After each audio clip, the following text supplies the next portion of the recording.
Niños, muy buenos días, papás.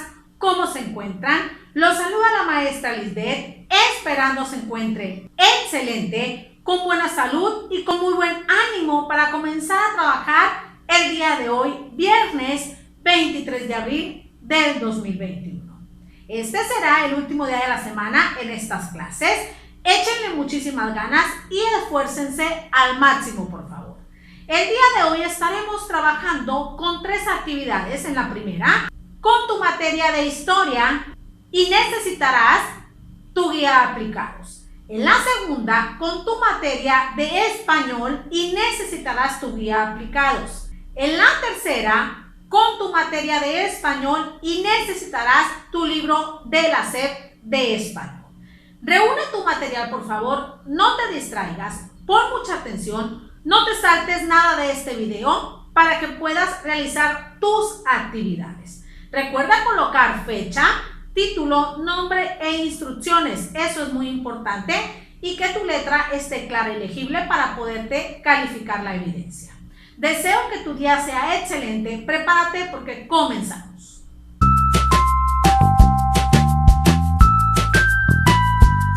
Pon mucha atención, por favor. Iniciamos con tu primera actividad en tu materia de historia y necesitarás tu guía aplicados. En esta ocasión estaremos trabajando el tema México postrevolucionario. El objetivo de la clase es que tú identifiques cómo vivían los mexicanos después de la Revolución Mexicana y qué instituciones se fueron creando después de esta revolución. Antes de iniciar, quisiera realizarte algunas preguntas. ¿Cómo crees que vivían los mexicanos después de la Revolución Mexicana? ¿Vivían mejor o peor? Bueno, prepárate porque vamos a comenzar. Después de la Revolución Mexicana y la promulgación de una nueva Constitución en 1917, el pueblo de México atravesó una nueva etapa llamada reconstrucción.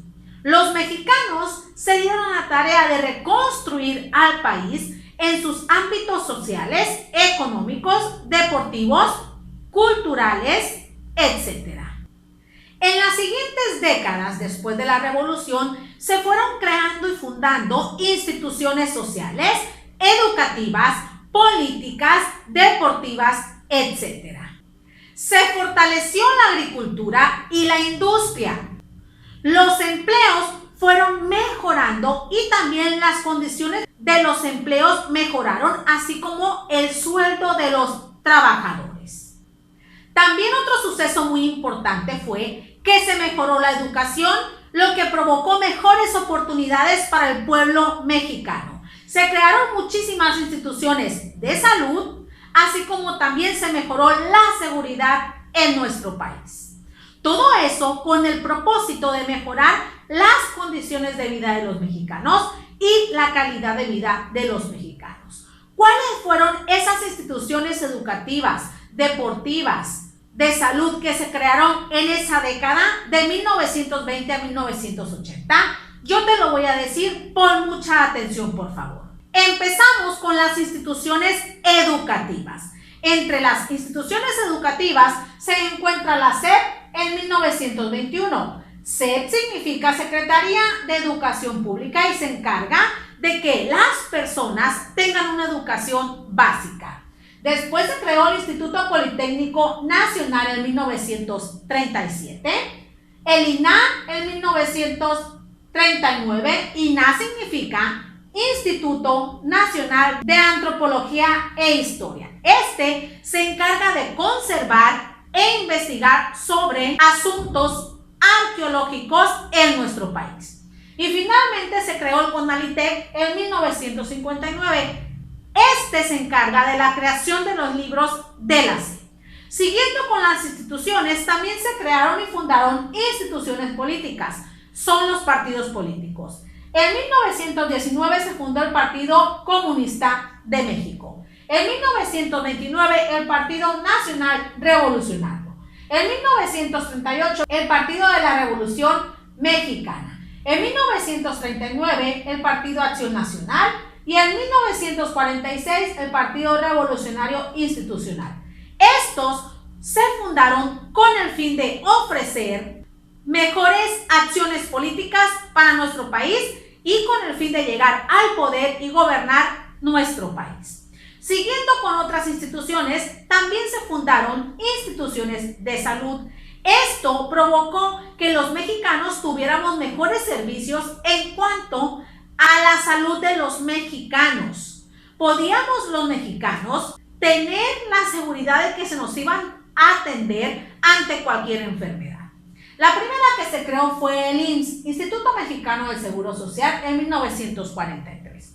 La segunda es el ISSSTE, Instituto de Seguridad y Servicios Sociales de los Trabajadores del Estado, en 1959. Como les decía, estas instituciones de salud fueron muy importantes, ya que proporcionaron a los mexicanos servicios en cuanto a la atención de sus enfermedades. Pero no solamente fueron instituciones educativas, políticas y de salud. También se observaron avances en cuanto a la modernización de las comunicaciones. En 1921 se realizó la primera transmisión de radio aquí en el pueblo mexicano, lo que provocó que los mexicanos tuvieran mejor información de lo que pasaba en el país. En 1950 se creó el primer canal de televisión aquí en México, por lo que los mexicanos estaban mejor informados de los acontecimientos que sucedían dentro y fuera de México. Posterior a eso, en nuestro país surgieron eventos deportivos de mucha importancia. El primero fue los Juegos Olímpicos en 1968 y el segundo fue el Mundial de Fútbol en 1970. ¿Qué significa Juegos Olímpicos y Mundial de Fútbol? Los Juegos Olímpicos es un evento donde los países llevan atletas de diferentes ramas deportivas y estos atletas concursan por llevarse el primer lugar. A los atletas que ganan primero y segundo y tercer lugar se les dan medallas de oro, plata y bronce. El Mundial de Fútbol es un evento deportivo donde todos los países llevan a su selección nacional de fútbol y luchan o concursan por el primer lugar. Aparte de estos eventos deportivos, también en nuestro país pasaron sucesos muy importantes para todos los mexicanos. En 1953 surgió el derecho a votar para la mujer. Con eso la mujer podía expresar su opinión, sus ideas y aparte votar para elegir a sus gobernantes. Este fue un suceso muy importante para la mujer en México. Otro acontecimiento muy importante fue en 1968 el movimiento estudiantil. Aquí los estudiantes luchaban por mejores leyes educativas para nuestro país y mejores condiciones en cuanto a la educación. Este movimiento estudiantil después lo vamos a trabajar de manera más profunda. Como podemos observar, después de la Revolución Mexicana y la promulgación de una nueva constitución, México comenzó a reconstruirse en todos los ámbitos posibles, con un objetivo principal, el cual era mejorar las condiciones de vida de todos los mexicanos. ¿Sale, niños? Espero y esta explicación sobre el México postrevolucionario te sirva para que contestes la siguiente actividad. Pon atención. Para que realices esta actividad te ubicarás en tu guía aplicados, página 275. En el punto número 1 tienes que ordenar todos esos sucesos que ahí te aparecen en la línea del tiempo. Te fijas que no están de manera cronológica ahí. Tú en la línea del tiempo los vas a ordenar de manera cronológica. Fíjate que empiezas en 1920 y terminas en 1980. Las lineecitas negras que ves ahí van de uno en uno. 1920, 1921, 1922 y así sucesivamente hasta llegar a 1980. Tienes que observar en qué fecha sucedió cada acontecimiento y esa letra colocarla en la fecha correcta. Ve contando las lineecitas para que sepas la fecha exacta, por favor. En el punto número 2 vas a completar cada oración con las palabras siguientes: IPN, INA, CONALITEG, 1940, década, ISSSTE, IMSS, televisión, 3 décadas, ciudades, década de 1950, rural. Con esas palabras tú vas a completar cada una de las oraciones. Échale muchísimas ganas y tómate el tiempo que tú requieras para terminar esta actividad. Una vez que la termines, nos pasaremos a la actividad 2.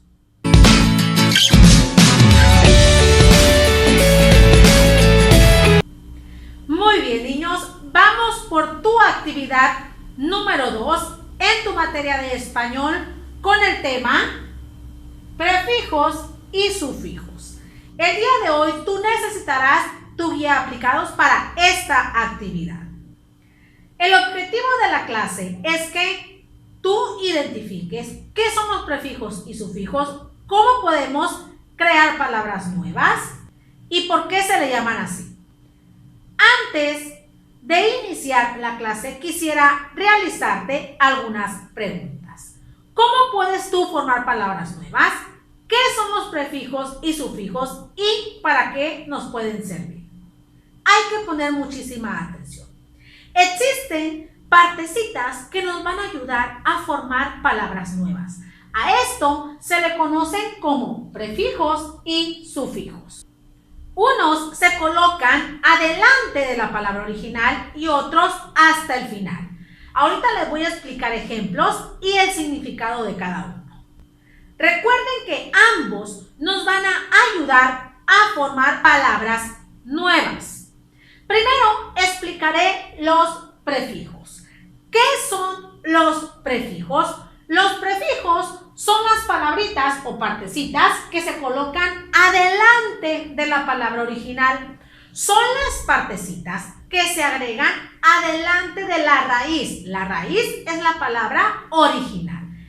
Esos son los prefijos y nos van a ayudar a formar palabras nuevas. Te daré muchísimos ejemplos. Los que te mostraré son los siguientes. Aquí tenemos una palabra original que es capaz. Si nosotros le agregamos el prefijo in, significa que in va a ir adelante de la palabra original de capaz. Entonces se va a formar la palabra incapaz. ¿Ok? Si nosotros a la palabra posible, a la palabra original, le agregamos el prefijo in, se va a formar una nueva palabra que es imposible, porque el prefijo va antes de la palabra original, antes de la raíz. Seguimos con otro ejemplo que es obediente. Si nosotros le agregamos la palabra des, se forma desobediente, una nueva palabra. Seguimos con la palabra original cocido. Si nosotros le agregamos la palabra pre, se va a formar una nueva palabra llamada precocido. Seguimos con acuático. Si nosotros le colocamos el prefijo sub, se formaría subacuático. Recuerden que el prefijo es el que va adelante de la palabra original, adelante de la raíz. Si a nosotros a la palabra alumno le agregamos el prefijo ex, se forma exalumno. Si a la palabra terrestre le agregamos el prefijo extra, se forma una nueva palabra llamada extraterrestre. Si nosotros a nacer le agregamos el prefijo re, se forma renacer. Si nosotros a la palabra suelo le agregamos el prefijo sub, se va a formar la palabra subsuelo. Si nosotros a la palabra confiar le agregamos el prefijo des, se va a formar la palabra desconfiar. Si a pasado le agregamos el prefijo ante, se va a formar antepasado. Si tú te fijas, con la palabra original y el prefijo se forma una nueva palabra con un nuevo significado diferente al de la palabra original. Por ejemplo, obediente significa una persona que sí hace caso a lo que le dicen. Si tú agregas des, se forma desobediente. Esto significa que la persona no entiende, no hace caso. ¿Te fijas el cambio que ejerce el prefijo en una palabra? Pues esa es la utilidad del prefijo, formar nuevas palabras con nuevos significados. Recuerda que el prefijo se coloca antes de la palabra original. También nosotros nos podemos encontrar a los sufijos. ¿Qué son los sufijos? Estos son las partecitas que se agregan al final de la palabra original o de la raíz. Son las palabritas que se colocan hasta el final, después de la raíz de la palabra original. Y este sufijo te va a ayudar a formar nuevas palabras. Pero en el sufijo es diferente al prefijo. ¿Por qué? Porque aquí a la palabra original, a la raíz, casi siempre se le va a estar quitando la última letrita. No siempre, pero sí casi siempre. Te voy a explicar ejemplos. Si nosotros a la palabra profesión le agregamos el sufijo ista, se va a formar la palabra profesionista. ¿Se fijan que el sufijo se agrega al final? Muy bien. Si a la palabra leña se le agrega el sufijo dora, se va a formar la palabra leñadora. El sufijo se agrega al final. Si nosotros a la palabra perro se le agrega ito, se va a formar la palabra perrito. Ahí, fíjense lo que les acabo de decir. Se eliminó la O de la palabra original para convertirse a perrito. Es lo que les comentaba, que en algunas ocasiones se tiene que quitar la última letrita de la palabra original, no en todas. Seguimos con otro ejemplo. Piano. Si tú le agregas el sufijo ista, se forma pianista y se agrega al final. ¿Se fijan que se le eliminó la letra O? Seguimos con reloj. Si le agregas el sufijo era, se va a formar relojera y el sufijo se agrega al final. Seguimos con libro. Si le agregas el sufijo ero, se va a formar librero y hasta el final se agrega el sufijo y se le quita la última letra. Pescar. Se le agrega don, pescador. Aquí está el sufijo. Coche. Aso, cochazo. Se le agrega al final. Si tú a la palabra original nariz le agregas el sufijo ota, se forma narizota. Si tú a la palabra maceta le agregas el sufijo on, se forma maceto. Hasta el final se le agregó. Si tú a la palabra barco le agregas ito, se forma barquito. Si tú a la palabra rápido le agregas mente, se forma rápidamente. Ahí está el sufijo. Si a la palabra querer le agregas el sufijo ido, querido. Ahí está. ¿Te fijas que el sufijo se agrega hasta el final de la palabra original con el fin de formar nuevas palabras con nuevos significados? Esa es la función principal tanto del prefijo y del sufijo, formar nuevas palabras, pero el prefijo se agrega al inicio, antes de la palabra original, y el sufijo se agrega al final de la palabra original. Muy bien, niños. Esta fue la explicación sobre prefijos y sufijos. Espero que este video te ayude para que realices la siguiente actividad. Te ubicarás en tu guía aplicados página 62. En el punto número 1 vas a colocar una P si esa palabra tiene prefijo y una S si esa palabra tiene sufijo. Tienes que observar muy bien cada una de las palabras que ahí te proporcionan. En el punto número 2 vas a colocar el significado de la palabra que ahí te muestra. Por ejemplo, carpintero y panadería es una profesión. Eso lo vas a escribir donde dice significado. Así tú vas a encontrar el significado de todas las palabras que ahí te muestran y lo tienes que escribir en tu tabla.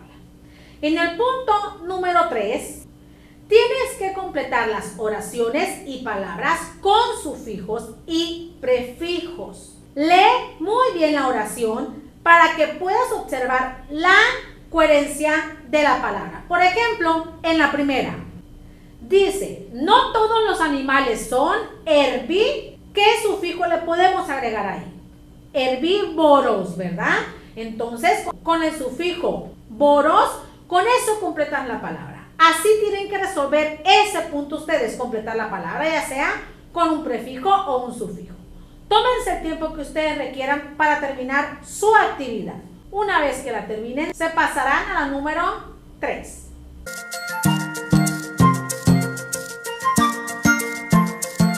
Excelente, niños. Vamos por su tercera actividad en tu materia de español con el tema textos argumentativos. En esta actividad, tú necesitarás tu libro de español de la SEP. El objetivo de la clase es que tú recuerdes para qué es un texto argumentativo. ¿Recuerdas qué elementos debe llevar? ¿Cómo se debe estructurar? Vamos a recordarlo. Decíamos anteriormente que un texto argumentativo es el que da a conocer el punto de vista del autor, argumentos y opiniones, con el propósito de que el lector crea esa información. El propósito principal de un texto argumentativo es que el lector se convenza de que la información de ese texto es la adecuada y la mejor. Pero, ¿qué debe llevar un texto argumentativo? Decíamos que debe llevar opiniones y argumentos. ¿Cuál es la diferencia entre opiniones y argumentos? Bueno, yo se las digo, pónganme atención. Decíamos que las opiniones es el juicio que se forma el propio autor. Es lo que piensa, cree y opina. Pero para que el autor dé una opinión, debe de primero haberse informado, investigado y recolectado información. Todas las opiniones del autor deben estar basadas en hipótesis, investigaciones, información verídica, datos, etc. Debe estar fundamentada. Para poder dar una opinión, primero te debes informar sobre el tema. Ustedes pueden identificar la opinión del autor si inicia con las siguientes palabras.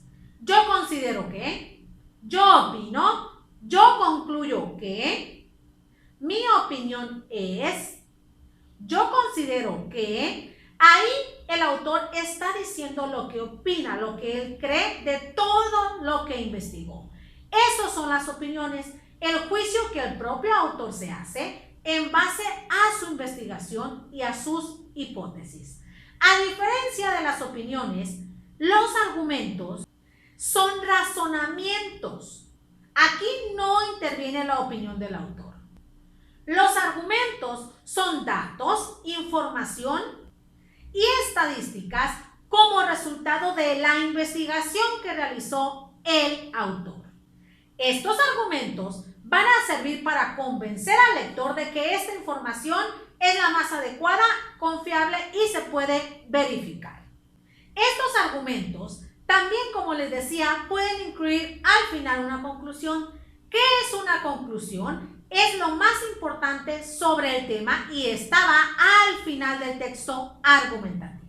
Por eso, niños, debemos de tomar en cuenta que para crear un texto argumentativo y dar la opinión y los argumentos, debemos proporcionar conceptos, datos e investigaciones realizadas para que el lector se convenza de esa información. ¿De dónde podemos proporcionar esa información para crear un texto argumentativo? Recuerden que para eso existen las fuentes de información. Las fuentes de información es donde yo puedo investigar sobre ese tema. Podemos investigar en revistas, periódicos, sitios de internet confiables para recabar la información más importante del texto argumentativo. Se debe tomar en cuenta, niños, una fuente de información confiable para que el texto argumentativo sea el correcto, ¿sale? Bueno, niños, ese fue un recordatorio sobre textos argumentativos. Espero y la explicación te sirva para que realices tu actividad. Pon atención. Para realizar esta última actividad, te ubicarás en tu libro de español, página 111. Tendrás que contestar la autoevaluación. Colocarás una palomita en el nivel donde te encuentres. Tendrás que leer cada uno de los aprendizajes y colocar si lo haces muy bien, lo haces a veces y puedes mejorar o necesitas ayuda para realizarlo y al final en qué te propones mejorar. Tómate el tiempo que tú requieras para terminar tu última actividad. Muy bien, niños, llegaron al final de la clase. Muy bien, niños, muchas gracias por haberme acompañado en todas estas explicaciones.